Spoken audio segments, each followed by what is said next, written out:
Hi everyone, welcome to this week's question and answer video. My name is David. This channel is Damar's Coaching, and I'm answering your guys' questions from the last week's video.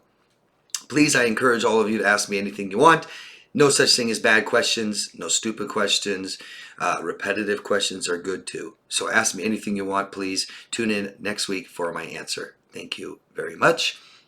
All I ask is you guys please tell us your locations, let us know where you're at. I like to know that, and so do a lot of other people. You could be general. Also, if you haven't already, please consider signing a petition that I started. It's Stop Narcissistic Online Bullying, the biggest cause of younger people taking their lives today. And it's huge on the rise. I'd really appreciate all of you all around the world to follow the link and tap that you support it. That's it. That's all you got to do. If you want to take another step, you can share it with someone else. Thank you very much. So, let's get into the questions from you guys. There's a lot of them, so I just want to dive right in. And I like to not make these videos too long, so sometimes I don't answer everyone's questions on them. I'll answer them directly, but if I miss anyone's questions, please ask me again. Please. It's not on purpose. Sally says, I had a toxic female counselor. After one session, I never went back. Good. I talk a lot about toxic professionals, and unfortunately there's a lot of them, like all professions, but there may be more in this one. If you don't find the help that you're looking for, please keep looking. Don't give up. And David from Pennsylvania. Hello, David. It's been 9 months since I've left the relationship with my BPD ex. I broke contact in July, and I had a major setback. Why am I still wanting to prove to her I'm a good person? She didn't believe me the first 10,000 times I showed it to her. She couldn't do anything for herself. I even had to tell her to drink water so she didn't die. The parentification was horrible. It sounds weird, but I felt like I lost a daughter when we broke up, like I was leaving my 3-year-old child in a dark back alley. I actually kind of know. I kind of think I know what that's like. I think a lot of people watching this know what it's like when you are so responsible for another human adult, like we would be for our own children. The only time we put anyone before us is our own children. And you did that with an adult for a very long time. And so now you are questioning your own morality if you're a good person, and you're used to trying to prove that to other people, trying to please people, probably one of those, yeah. One of those where our parents didn't put us first. We had narcissistic parenting where they put themselves first before us instead of the one time that we put anyone before ourselves, and that's our own children. So because, David, that maybe at least in this relationship you did this, we have to start putting ourselves first all the time now, David. So let's be real conscious, be very mindful, is awareness of what we're doing. Let's be mindful. Let's be aware of what we're doing. And from now on, we always have to put ourselves first, David. Be very aware of this. We can tell ourselves something good and positive, a compliment to ourselves every single day. But in relationships, we have to be very aware of reciprocation. And we can't do more for other people right now than they do for us. And we have to be aware of that. And let's start asking for things that we want. Let's start telling people how we feel. Let's start accepting help and gifts. Stuff like this. Let's start being equal. Because I think, am I a good person? Unless you're sitting there constantly wondering if you're literally morally a good person. If it's, am I equal maybe? What is it, David? Is it, am I a good person, or am I at least just equal as everyone else? And start treating ourselves that way. Putting ourselves first, though, like everybody else does. Being aware of our relationships and who has the power in them. Are we giving and giving and giving more and more and more in our relationships, even though it's somebody maybe that's not taking advantage of that entirely and not using us, exploiting us, and isn't toxic and abusing us? We still can't do that, and we need to be aware if we are. Lots of self-care. Lots of just doing good things for ourselves, buying ourselves gifts and celebrating things that we can celebrate. More contact with people, society, our friends, more social life. That would help a lot. That helps guilt, things like that. If we're not spending some of our time or enough of our time with our friends and loved ones, intimacy, alone time with them. Let's do that more. Start focusing on things you want, working on something that you want would probably help Okay? I think that does show, though, don't you, David? Kind of what you were conditioned to do in relationships, maybe more for the other person than they do for us. We just have to be aware. I know we want to do things like that. I've always wanted to do more than the other person did for me, but it just gets us in trouble. It's like you could actually do that to somebody and they don't want you to, and you keep doing it and they don't like it, and they're like, I don't want to do this anymore with you. I've had that. I've had people try to give me more power, and I'm like, stop it, stop it, stop it, stop it, stop it. Dubjacks Films from London says, what's the tattoo on your arm? I'm guessing the one that you guys might see the most is this one. Is this the one you're talking about? It's a lotus, a pink lotus. It represents the change in my life, where all the parts that I got better and knew myself really well and put them all together and finally became the person I was supposed to be. It's a reminder of I am who I am because of all the things about me from my past and my mistakes and my failures have made me who I am today. That's what it means. Is that the one that you're asking about? I don't know. I think I have almost 10 on this arm. But I think that's the one you can see the most. Thanks for asking. I think no one's ever really asked, I don't think, before.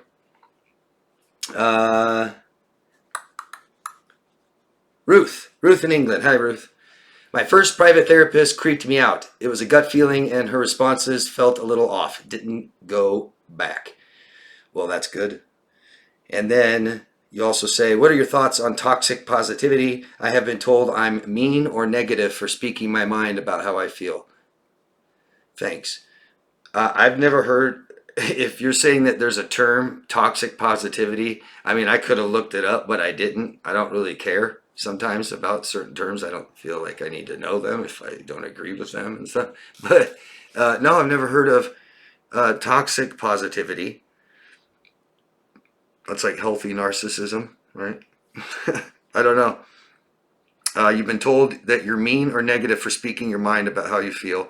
Well, I guess if it's insulting someone else, yeah, that could be mean or negative. But I don't know what you want me to say. You said, what are your thoughts on toxic positivity? I have no idea. I've never heard of toxic positivity. And so I don't know what to say about it. I didn't look it up because I didn't think it was a real thing. Is it? I mean, is it? Is there something called toxic positivity? Do I dare look it up now while all you guys are watching here? Toxic positivity. Dysfunctional emotional management without acknowledging negative emotions.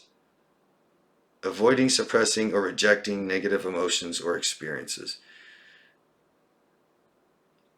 Toxic positivity, they're also calling it emotional management. I don't know. I don't understand why everything means the term. That doesn't even make sense still. Does that make sense to you guys? I don't know.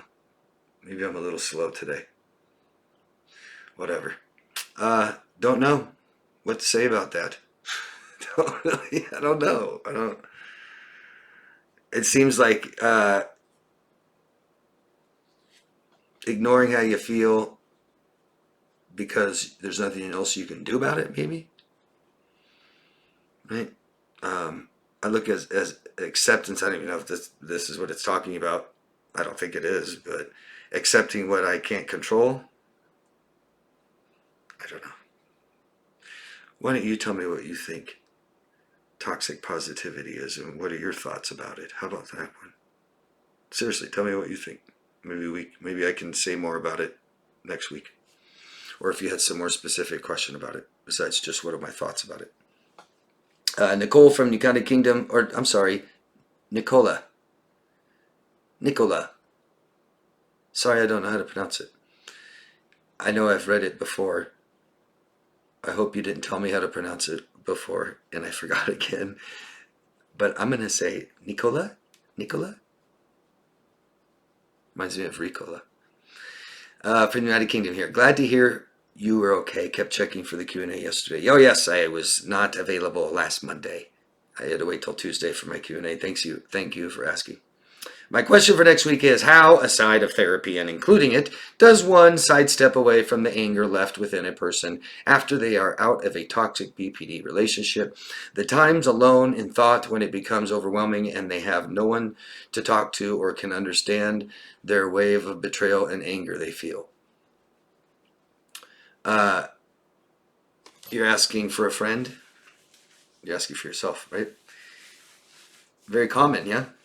So many emotions in a relationship that are toxic with somebody who doesn't give us emotional attention, who doesn't validate how we feel, who keeps doing the same things that hurt us, that we don't like, that feel bad. Yeah? And they don't address them, they don't take account of them, they don't apologize, they don't change them. Think of all those different emotions, all those times you got angry, frustrated, annoyed, and you couldn't say something, or if you even did, it wasn't validated by them or anything. Imagine. And we have all these open emotions open, and anger's a bad one. Anger's a bad one because it unless we express it, it stays like that. And we don't want anger inside of us forever. And then we kind of forget about all these little scenarios, these little tiny things that made us angry that added up to a big eruption.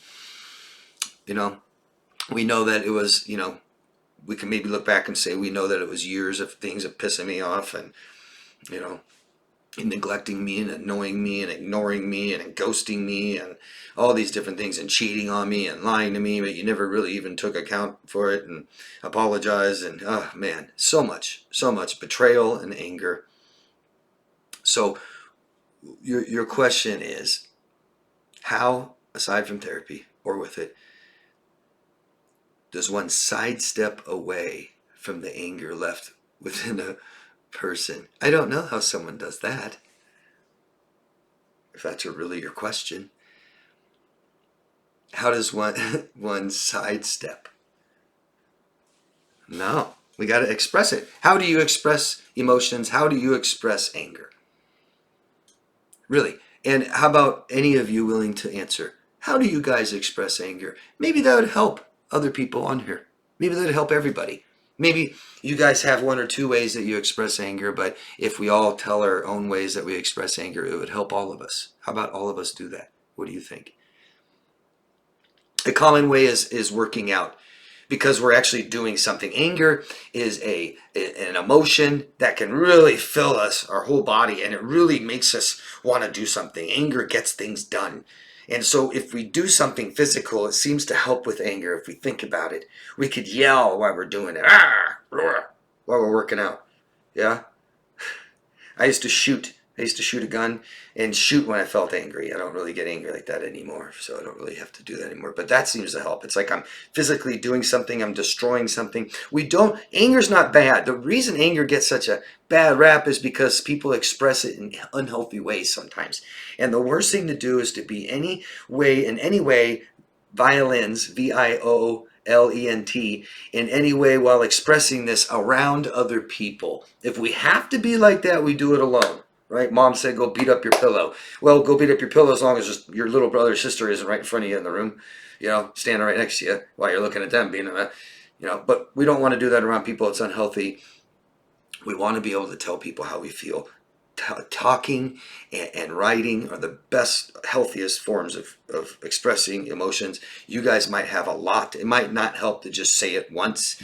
It might help to say the whole story, to write out the whole story, and to yell it and get it out. Think of all the angry thoughts you have in here and the wishes, and I want to do this to this person. I want revenge, and I wish that this person would get hit by a car and go to the hospital, and I want them to have cancer and die. We have all these things in here, and if they're in here, they're in here. What are you going to do? Just keep ignoring it? Why not just get it out on a piece of paper at least, and then read it to somebody? Now you're reading and you're talking it. You're saying it. Maybe you do it over and over again. Yeah? I mean, how many times can you tell someone that this story about what someone did to you and you're still angry? I mean, no, really. 100 times, right? You can kind of see then you won't be as angry. What do you guys do to express anger? I know all of us have not been taught healthy ways to express our emotions at all anyway, so just curious what you guys have been taught or what have you learned that helps with anger. And that's what we do. We don't sidestep it. We don't ignore it, suppress it. We at least just tell someone, man. At least, okay? Maybe just this helps, but maybe tell the story why. Maybe do it, if you can't do it to them, maybe get a picture of them and do it. Maybe that'll help. Emily from South Africa. Hello, Emily. Can you please do a video about Asperger's and its relation to abuse? Well, okay, so Asperger's, we don't use that term anymore, I believe, at least in the United States. It's spectral autism. And again, it's just kind of general about Asperger's or autism and its relation to abuse. I need a real, that's not a real question. You're asking me this about a disorder and its relation to abuse as far as someone having it and abusing someone, someone having it and being abused, and what? How does it affect them more or differently? I need to know more. And what kind of abuse maybe? In childhood, development, I mean, right? Give me more, Emily. Don't make me guess what you're asking me, what you want to ask me. So a guess would be, how does abuse, and I'm guessing emotional abuse, affect a child that's on the spectrum any differently? I don't know. I don't want to guess. Nah, I'll just wait for you to tell me. You got another question here, at least I can answer this one. I tend to zone out easily and feel dizzy throughout the day. What are the things I can do to help me? Be aware of what's causing this. It's probably stress related. I don't know, Emily. Try writing down things every day. What are things you can do to help you? Well, be physically healthy, right? Start there. Vitamins, minerals, exercise, sleep, good diet.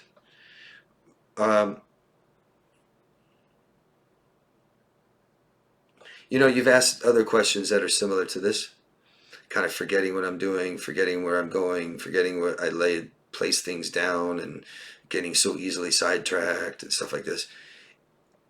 And all we can do is break things down. It's kind of like addictions. Sometimes people live day by day, and each day is a new challenge for them. And they have to just get through that day, and that's all they care about. And who cares about tomorrow right now?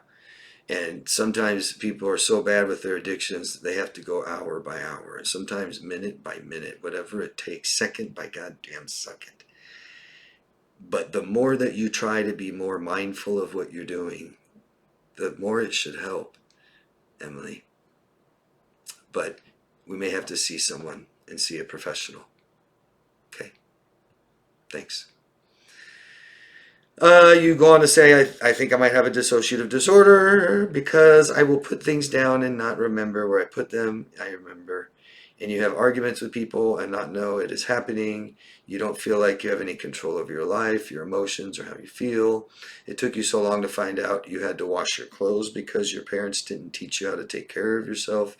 Why is rumination such a common symptom with CPTSD?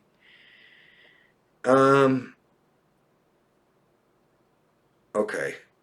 Well, we don't diagnose ourselves. If you think you have a dissociative disorder and you want to know, then go ask a mental health professional. I'm sorry if you think so. That's based a lot on how much we're doing it. And that sometimes can be hard to be aware of. And some of the things you're saying supports that you may be dissociating too much. And then there's something else you said. What did you say? Oh, why is rumination such a common symptom of CPTSD? Because it's a time in our life where we couldn't keep ourselves safe. It's about that.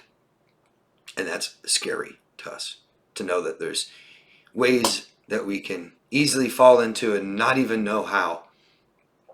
Times that we couldn't keep ourselves safe, where we felt hopeless and helpless and we can't stop and we can't get out.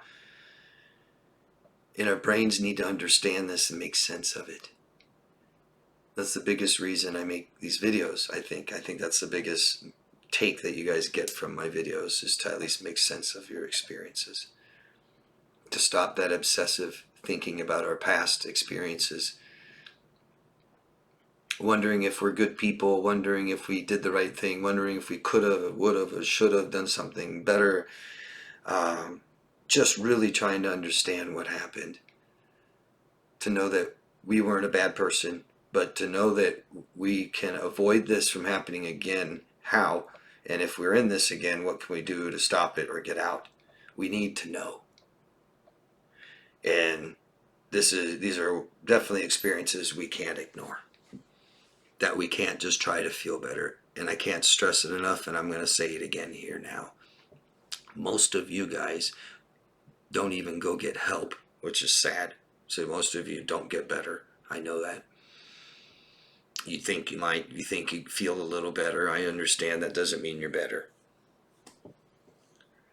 Feeling better doesn't mean we're better. It's like saying I can't feel that bleeding sore anymore, so I'm better. Because I don't feel it. I take medicine and I don't feel it anymore, so I'm better. Although it's still bleeding and it's infected. But I don't feel it. It's good. And that is not what we are here to learn from these major experiences of who we are in our life. It's not to feel better. So we just wait. It's like depression. Depression, we don't just wait for depression to go away. We have to get out there and make it go away. We are here to just make ourselves, heal from something, to just, we hope that it doesn't hurt anymore. And if we do that, our brains are going to probably, if it's traumatic enough, never stop thinking about it. Yeah.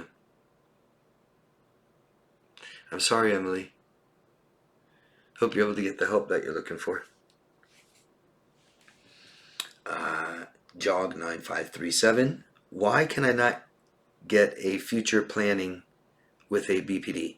Something always comes up, money or time, even if it is possible. Why can you not plan a future with someone with borderline personality disorder? Because they're unstable. They're too unstable. We have to be pretty stable to be able to plan our future for years from now, don't we?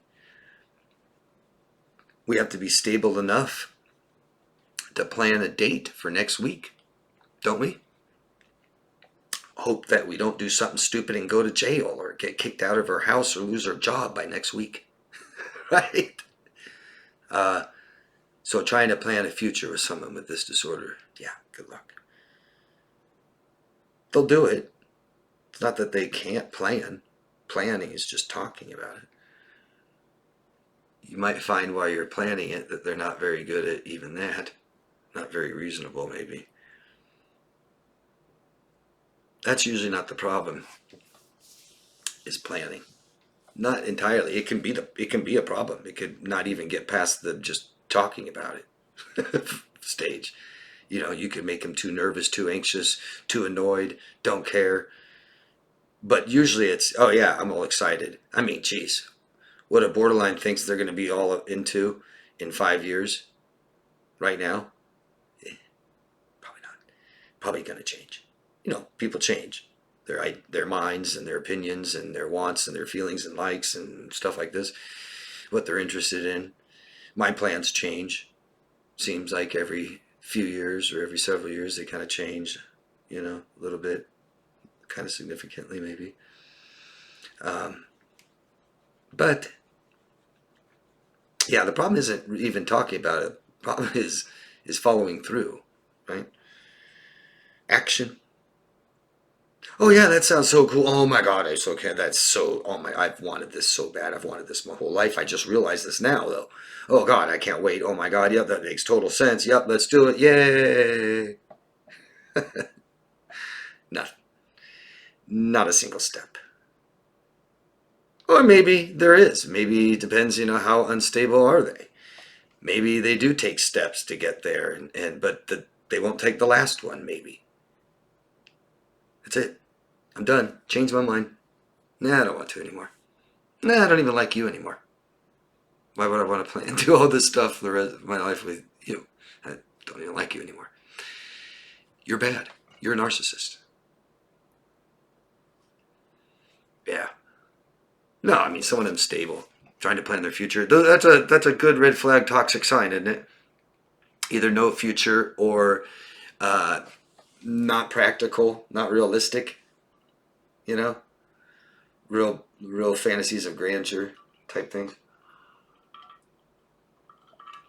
Like I'm just going to be rich, or I'm just going to be famous, or something. Rodriguez family from Healing Family from California here. Hello. Thank you for all your thoughts and answers. As you remember, me and my boys have been in therapy for approximately 6 months now. As I've slowly shared with my therapist, just like a weekly share with you, all the odd, weird, and creepy things my ex-fiance would do, I asked my therapist what she thought he might have. Just out of curiosity, she said he could possibly be borderline, antisocial, and possibly psychopath. I would like to ask you the same I asked my therapist. I know we are not diagnosing him. I would just like your thoughts on what you think he could be as well. Thank you, David. I don't know either. Sure, whatever your therapist said. Sounds good to me. I don't know. Yeah, I really don't know. I'm not trying to, when people ask me this to diagnose someone, and it is, and you're saying I'm not trying to diagnose someone, well, we are. That's what it is. Trying to label someone with a mental illness, and especially someone I don't know. I mean, it just doesn't. What would it matter? If I went to someone and said, "Hey, my best friend has lied to me 27 times in the last 10 years that we've known him. What mental illness does he have?" And they tell me one. What good does that do? Oh, okay. He's what? He has this. Okay, because he lies. Interesting. Wouldn't work anyway. One behavior. I don't know enough about this person, and if I did, I still probably may not know. I might have an idea if I could sit there and just ask you tons of questions. And what about this? Is he like this? And then I can probably guess. And I know that you really want to know.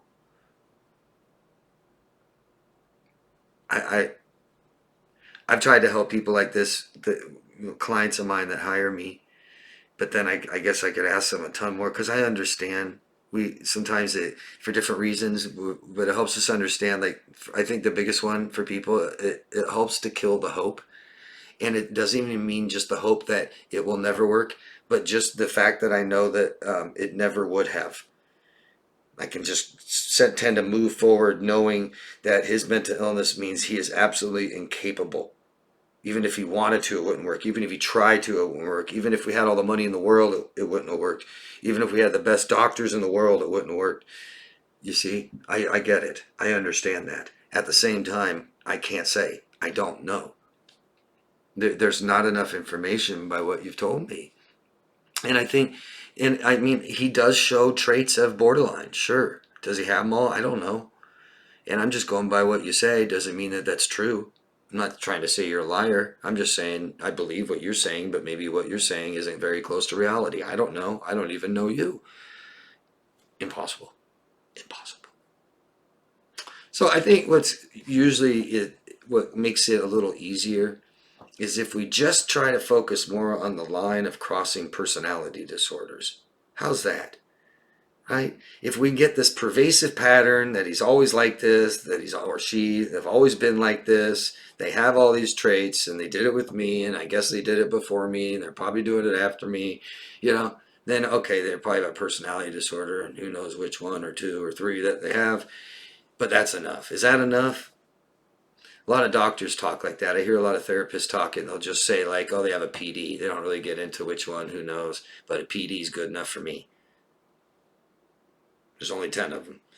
This kind of pervasive pattern of, oh, I don't think it's my fault. It's everybody else, and I'll never change anything. That's personality disorder. Doesn't that sound like him? Yeah. Can we just agree on that much? Sounds like he probably has a personality disorder. I mean, such severe mental illness that he hasn't real much control over, and he can't really see that it's him, and it's affecting all areas of his life, and he still doesn't think it's totally him. He blames other people. It doesn't really ever change anything, and he's like this all the time, before, during, and after you came into his life. Probably a personality disorder, huh? And when they have one, they have traits of many, many different other personality disorders. They may have a trait of each single one out of all 10, who knows? Where most neurotypical healthy people just don't. Not a pervasive pattern, situational for sure. Sorry, can't help you more. But thank you. Keep asking more questions. Mark from Ontario here. Hello, Mark. My ex-fiance wanted to have a baby and insisted on using IVF, which I disagreed with, intravenous fertility, with leading to significant conflict on her kicking me out twice in a week, 3 weeks before I would definitely have a baby with that person, whatever it takes. Yes. Yes. Every day. Definitely. Definitely. And I would use all technology and definitely would spend as much money as it cost to do whatever it takes to make sure that this person kicking me out twice in 1 week, 3 weeks before a wedding, definitely follow through with the wedding. Sorry, Mark. She has always been emotionally volatile and easily to anger. Would you even really want her to carry your baby, yet have it? Right? Think about that. Like, if you're going to have a baby and you want someone to carry this baby for 8 months, which woman do I want them to carry it? The one that's volatilely angry and emotional all the time. Yes, that one. She is also super persistent about this. Yeah, I bet.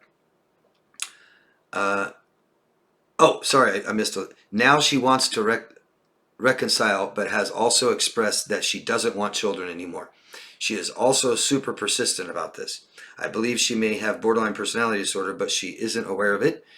Sounds like a personality disorder, like I was just talking about. I'm struggling with feelings of anger, confusion about whether to get back together, and the impact this has on my family relationships. Thoughts? Well, I think the obvious would be, why would you want to get back together with someone like this, Mark? I don't think it was about a baby, wasn't it? Ex-fiance, you really know who someone is under stress, duress, loss, grief. Not during, happy times, just meeting someone. So let's see who she is under stress. My ex-fiance wanted to have, I'm just going to read it again, wanted to have a baby and insisted on using IVF, which I disagreed with, leading to significant conflict and her kicking me out twice in 1 week, 3 weeks before a wedding. I've left. She has always been emotionally volatile and easily to anger. Now she wants to reconcile, so why would you want to get back together with her? Because you love her. That doesn't make sense. If you love her, then get back together with her. If that's a good enough reason. It sounds, people are very multifaceted, I always say. Facets everywhere. There's some we don't like, but aren't there some that we just can't accept in our life? The impact this has on my family relationships. Why would it have such an impact on your family relationships? Just getting back together with her. And it sounds like not a positive impact. You mean a negative impact. All I see is all these horrible negatives.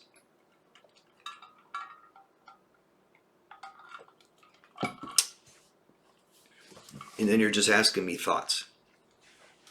Well, you don't have to do anything and you can do whatever you want.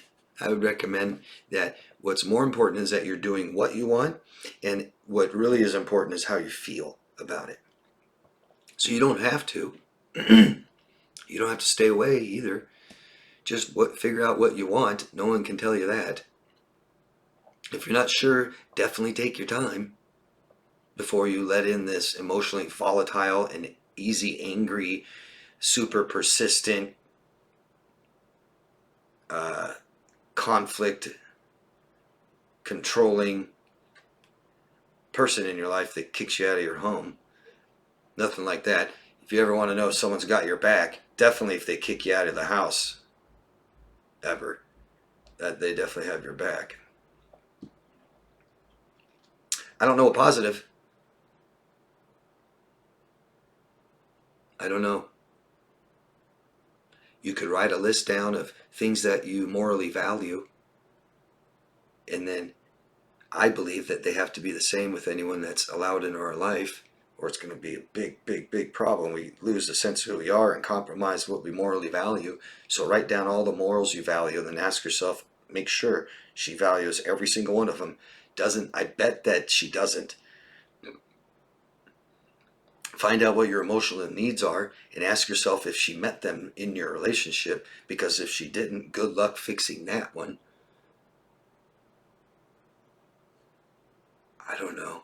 Why do you want her back? That would just be the first question I ask, Mark. Maybe you can answer that. Tell me why you want her back. That kind of matters, doesn't it? You're just saying this person sucks. Should I go back to him? Right? Probably not. Huh? But I'm guessing there's something there, you know? She's amazing at something, right? Let me know. Tell me.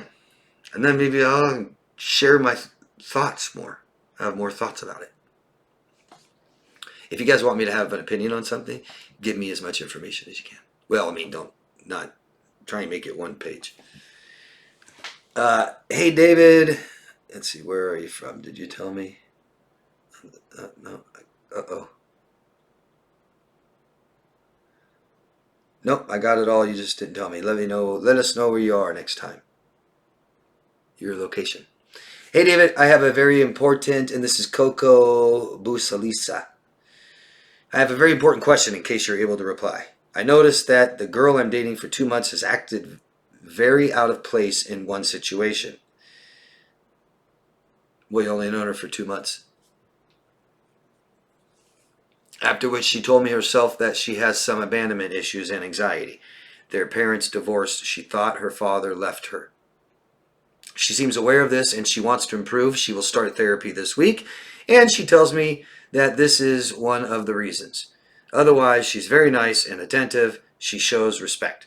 My question is, if I should stick around and show her support or look away. I really respect her, but on the other hand, I don't want to hurt her more, and I will because these people naturally expect more attention than I can give. What do you mean, these people? What, these people? You mean, I think you mean people in your past, right? Everybody else see that? I didn't get it. My question is if I should stick around and show her support or look away. I really respect her, but on the other hand, I don't want to hurt her more, and I will because these people naturally expect more attention than I can give away. I'll finish the last sentence. I'm surely no angel as well, so people need to compromise when in relationship with me as well. Regardless if you reply or not, thanks a lot for all the content you're putting out. You're welcome. Thank you for telling me. So I don't know what you should do. Well, if it's like an either or, if I should keep, what'd you say? Should I stick around and show her support or look away? I don't know. Really, I don't know. You're not going to find anyone perfect. And so the only thing you're telling me, so I'm sure you've seen other things about her in 2 months. Has she not met any of your other standards or anything? Does this not meet your standards? You said she has some abandonment issues and anxiety. And she wants to improve and she's starting therapy this week. Well, that's great, but that means nothing too much to me. Really. Don't let that be like, oh, okay, cool, we're all good now. Right? But I'm saying don't judge people either. That we're all different. It's up to you if you want to allow someone into your life that has told you they have abandonment issues and anxiety. I don't know. Is that a deal breaker for you? How serious are you in 2 months? Anyway, you shouldn't be that serious at all. At all. I hope you're not really committed yet. Right? This is why we don't commit to someone in 2 months. Don't need to. So how about you just kind of, red. Our first red flag usually isn't huge. It's something kind of like this, maybe. And you just, you be aware of it, you know. How many red flags have you had already? You've already seen a couple. Maybe this is the last one you need. I don't know. There is no finite, definite, black and white plan for you. I'm sorry. It's up to you. I would see where this therapy goes. I would see, if you like her, you don't have to ditch her yet, huh? But I'm not telling you not to. I'm not telling you to do it. I'm not telling you to do anything. Really, just play it safe. Just go slow, man. Don't commit to her. If you're committed, say maybe we shouldn't be committed yet. I don't really know each other. It kind of scares me to be committed to someone yet. Not necessarily, if you don't want to date anybody else, you could tell that, but just, I don't know. I just want to get to know who you are more. Thanks for sharing about, your mental health problems and with me. And I don't know, man, we want to look for big signs of this. We want to look for codependent behaviors, big time. Big, big, big, big time, where she's not telling you the truth about what she really feels and thinks and what she really wants, where she's hiding how she really feels and her fears, and is she perceiving abandonment all the time, often, and things that you have no intention of abandoning her. I mean, in 2 months, are you reassuring her or something already? You know what I mean? Like, we really shouldn't be reassuring people and meeting their needs in 2 months of meeting them and being told, unless we're committed. And we shouldn't really commit that fast. So I don't know where you're at. And I'm definitely not going to tell you what to do. But if you really like her, why don't you just kind of play it safe and play it slow? And so we don't do things that make us attach fast.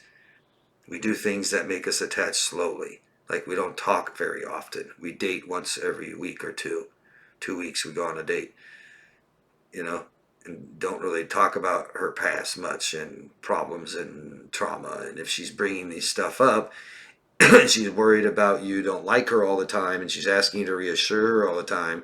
Yeah, I mean, you're dealing with mental illness, not a very stable person. But I'm still not going to tell you what to do. Some people don't mind. Some people are like, okay, well, I can deal with some mental illness, and maybe we all have some mental illness. So which ones are okay with you and which ones aren't? That's up to the individual, isn't it? Because we're not all perfect. Sounds like you like her. Might as well play it out, see what happens. A little while longer, maybe. But if you're already doing things to attach faster, you better stop that. And explain to her why. You can show her this video. Sorry, honey. He said it. So I'm just going to do that's the only reason. I swear to God, I'm not just pulling away from you. We got to go slow, guys, until we know who someone is. MSTRC Carnivore I wish we just used names. Wouldn't that be cool? Instead of numbers and letters. New Jersey. So someone from New Jersey. I have been accused of cheating with tons of people in 23 years, from her middle-aged niece to her sister, passing notes in the bathroom. Okay, so I've been accused of cheating with tons of people in 23 years, from her middle-aged niece to her sister. Oh, you've been accused of cheating on tons of people, with tons of people, even her own family she's accused. I got it. And anyone who looked at me. There was like a week I was taking a number 2 at 11 p.m.-ish. Are you really going to the bathroom, or are you texting? So she's asking if you're really even going to the bathroom. If you're texting people while you're in the bathroom. If you leave 10 minutes early for work than usual, she says, I'm going to follow you. I'm going to call your job. Someone told me it's a redhead at your job. Usually it's like, I want to see your phone bill. She wants to see your phone bill. And then she'll say, I should have cheated on you when I had the chance. That really, isn't it come down to what it comes down to? Someone that accuses you of cheating all the time. It's kind of, they would too, even if they aren't. You get called a million names. I don't know how I keep my sanity, but by watching these videos, I now know what I'm dealing with. Silence is my best friend, yet it still does end. All untrue. How does one leave his own home? How does one leave his own home? What's the problem leaving? Because of her? What do you want? Do you want to make this relationship work? Do you want to be with her, or do you want it over? You're not sure? Let's find out first. So we need to know what you want. What do you want? Why don't you write down the kind of relationship you want with her?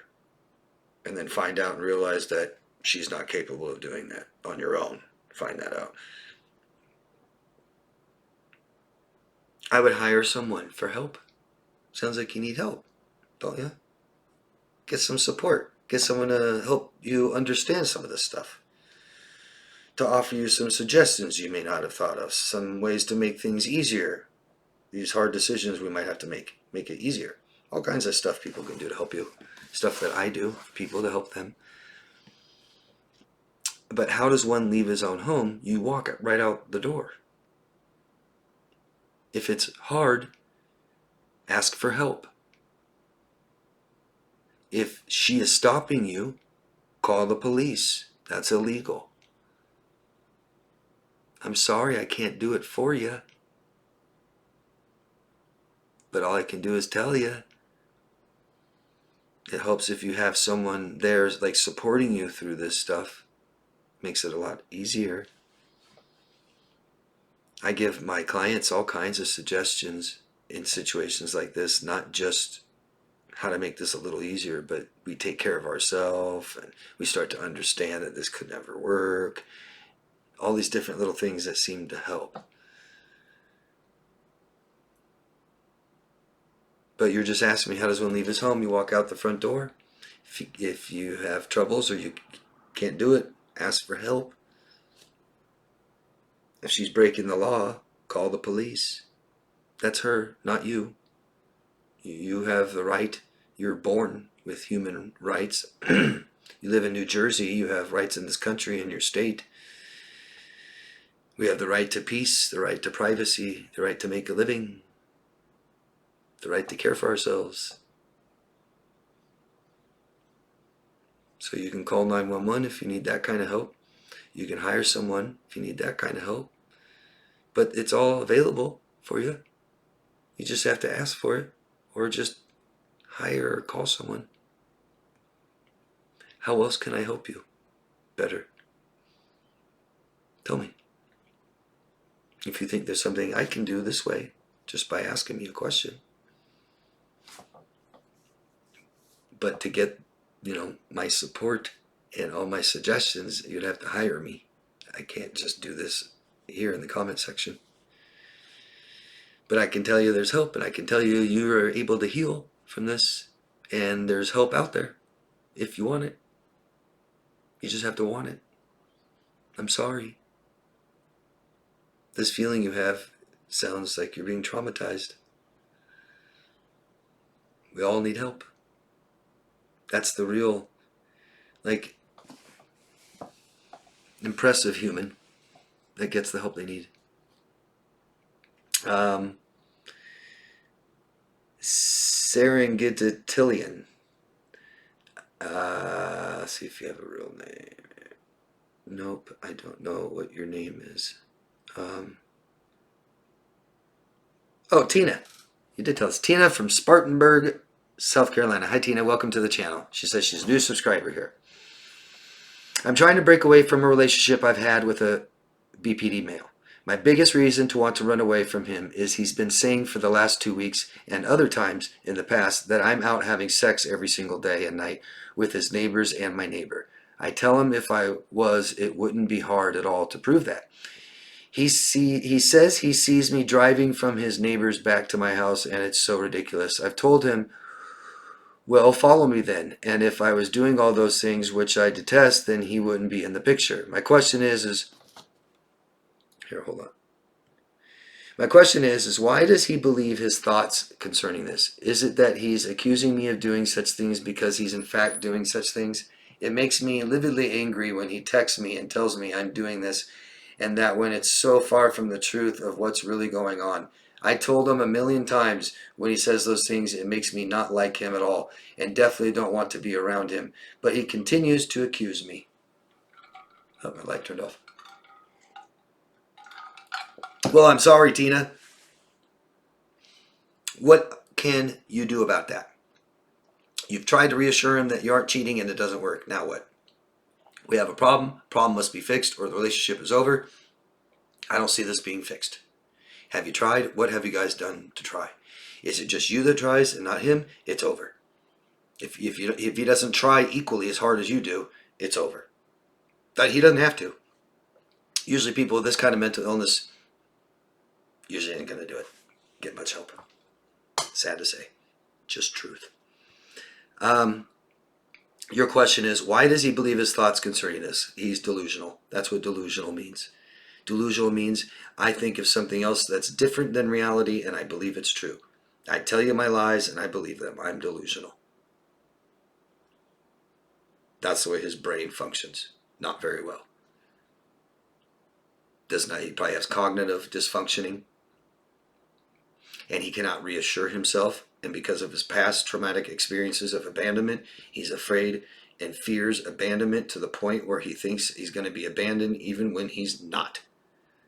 And most of these thoughts that he has, if you're cheating and leaving him and don't like him and all this, is about abandonment. So he has been traumatized in the past, must have believed, and he didn't even have to be abandoned. It's just he believed he was abandoned. And then he perceives abandonment. And that's what his brain believes will keep him safe from abandonment, is to constantly look for it and constantly accuse you of doing it. And this kind of baiting that he's doing all the time by accusing you is what he believes will give him some sense of control over the situation that he doesn't have control over. That's what he's doing. And it's not even totally conscious. Some of it's subconscious.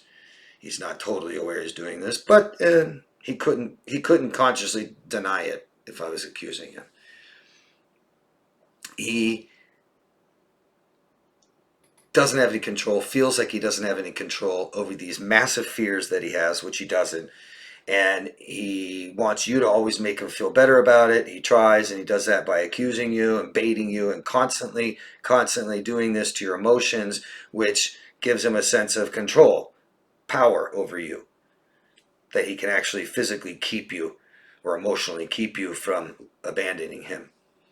But it doesn't work, doesn't last, it doesn't work, and so it just continues and continues. He has paranoia ideation. That's what it's called. And we always wonder, does that mean he's doing it too? It doesn't mean that they're doing it, but you know what? How about this one? He continues to stay with you, even though he believes that you're always cheating on him. That would scare me enough to believe that he'll cheat on you. How about that? He has the self-worth low enough to do that if he thinks cheating is wrong. That's when we make the biggest mistakes, when we lose a sense of who we are, when our self-respect is so down, our self-worth is so down. We do something stupid that ain't like us, and we don't protect ourselves and care for ourselves well enough. That's what I would expect from someone like this person. Yeah, I wouldn't trust this person at all. Why? Because he doesn't trust you at all. And if I'm going to have a partner that doesn't trust me at all, I will not trust you either. That's it. Cross your arms, both turn your backs to each other and walk away. It's over. And it was over a long time ago. Why? Because he has mental illness and he cannot reassure himself and make himself feel secure. He tries to rely and depend on someone else to do that for him, which doesn't work, and he continues to keep trying and trying and trying, and he probably has a personality disorder. Probably one that has to do with his emotions. Okay? Told him 1,000,000 times. Well, 1,000,001 probably ain't going to work then.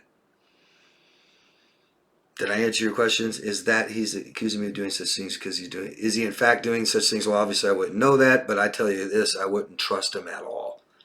It makes me lividly angry when he texts me and tells me what I'm doing, and you tell him he doesn't care how you feel.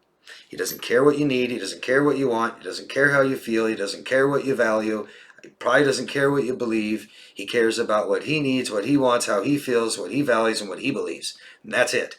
And that's called narcissistic, and that's him putting himself constantly in front of you and never reciprocates from you, and he's actually abusing you and doesn't care even when you tell him and bring it to his attention. Okay?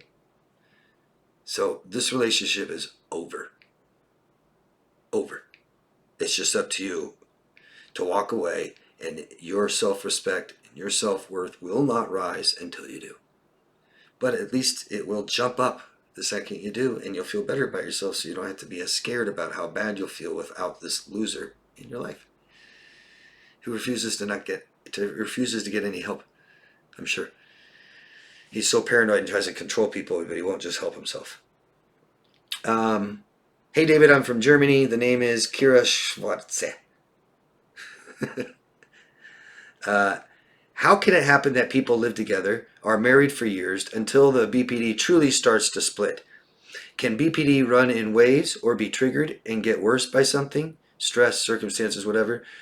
Reading all the comments, often a relationship seems to work for some time. Or are the things running hidden in the background?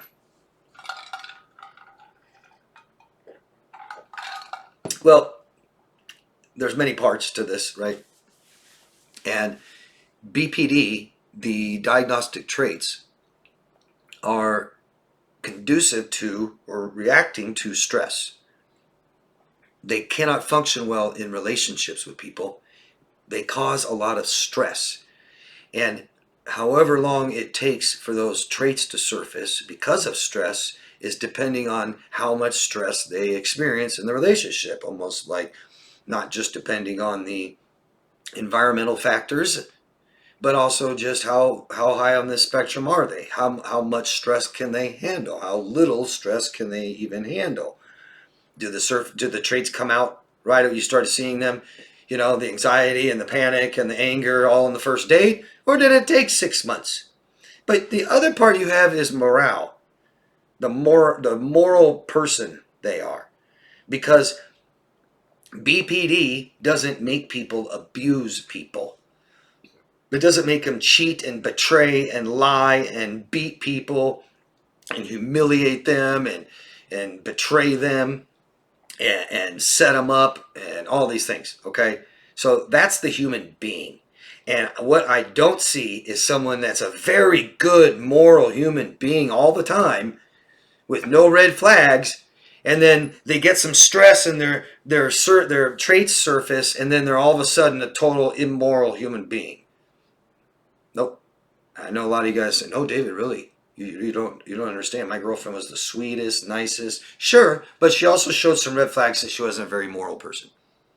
Also, on top of sweet and nice and innocent and helpful and loving and caring, she also lied. You just didn't know she was lying to you. You also didn't know that she was cheating on you with someone else because she didn't think it was cheating. They're just talking. You only kissed once. You guys were fighting that day when you kissed anyway. It's okay. You made her mad. So usually that's the problem. You have the mental illness and then you have the moral person. And the higher that mental illness gets, the harder it is for someone to stay true to who they morally are. Does that make sense? We'll go over your question again. How can it happen that people live together, are married for years until the BPD truly starts to split? It doesn't. It doesn't take years for the traits to surface. There were signs. They did split. They hated on their job, and they said the whole fucking place needs to be burned down because my boss, mistreated me. They did it. They've split before on things. People are bad, all good. I just met someone, oh my God, they're amazing. They've done it. There's signs. There's no way that someone's diagnosed with BPD and there's no signs for years. I've never heard it. Can BPD run in waves? Sure. Or be triggered and get worse by something. That's what it causes it. Stress. Reading all the comments after often a relationship seems to work for some time. Or are the things running hidden in the background? Yeah, stress. Right? The beginning of relationships usually shouldn't be that stressful. If a beginning of a relationship is stressful because you're already afraid to lose someone after you date and went on 1 or 2 dates, holy cow, you're idealizing the hell out of this person. Yeah, all kinds of mental illness showing. Yeah, we may not be, easily affected by mental illness, like fear, being scared of someone. We might have a lower fear factor because we grew up with so much stress. We grew up around toxic, volatile people, maybe, but we don't really think so because they never really, put us in the hospital. We just become conditioned to these things. Thank you. And that's it, guys. That is the whole video. Thank you. Turned out to be an hour, my longest one. Let me know what you think of my answers. Please share your own personal examples, and please give the video a thumbs up, subscribe to the channel, share it with somebody else. Hit the notification bell and you'll know my other things I post. I post something almost every day. Thank you. Love yourself first, guys. Bye-bye.